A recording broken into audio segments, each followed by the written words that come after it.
नमस्कार। आज की एक कविता योग दिवस से संबंध रखती है। कविता का शीर्षक है योग भी विज्ञान है। अन्य विज्ञानों की भांति योग भी विज्ञान है। हर देश और हर काल के लिए परखा हुआ ये ज्ञान है। हर देश और हर काल के लिए परखा हुआ ये ज्ञान है। जाति न मजहब किसी संप्रदाय का गुणगान है। जाति न मजहब किसी संप्रदाय का गुणगान है।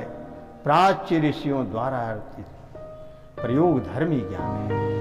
प्राच्य ऋषियों द्वारा अर्जित प्रयोग धर्मी ज्ञान है सुनिश्चित क्रमानुगत प्रणाली का अभ्यास ये है। सुनिश्चित क्रमानुगत प्रणाली का अभ्यास ये शरीर और मन के नियंत्रण से आत्मिक विकास ये।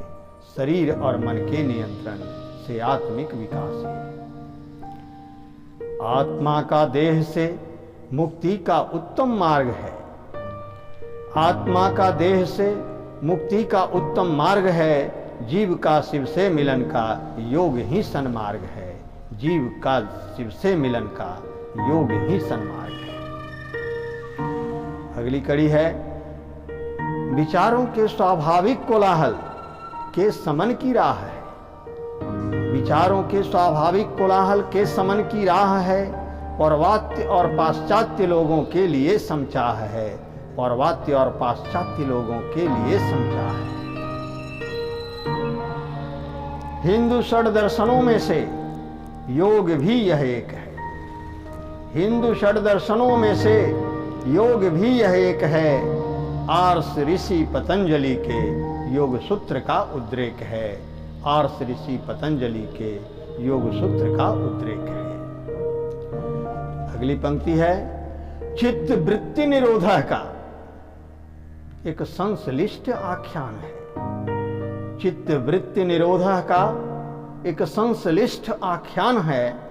मन बुद्धि चित्त अहंकार का निराकार में अवधान है। मन बुद्धि चित्त अहंकार का निराकार में अवधान है। पातंजलि योग पद्धति ही कहलाती योग अष्टांग है।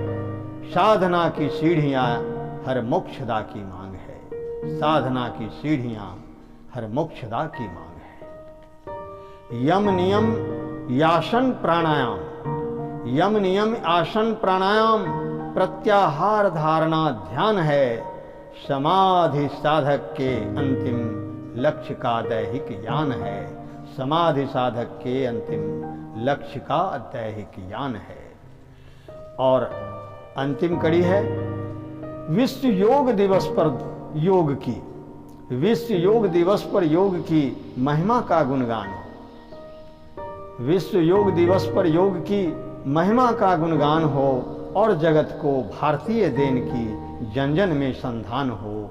और जगत को भारतीय देन की जन जन में संधान हो। जन जन में संधान हो। धन्यवाद।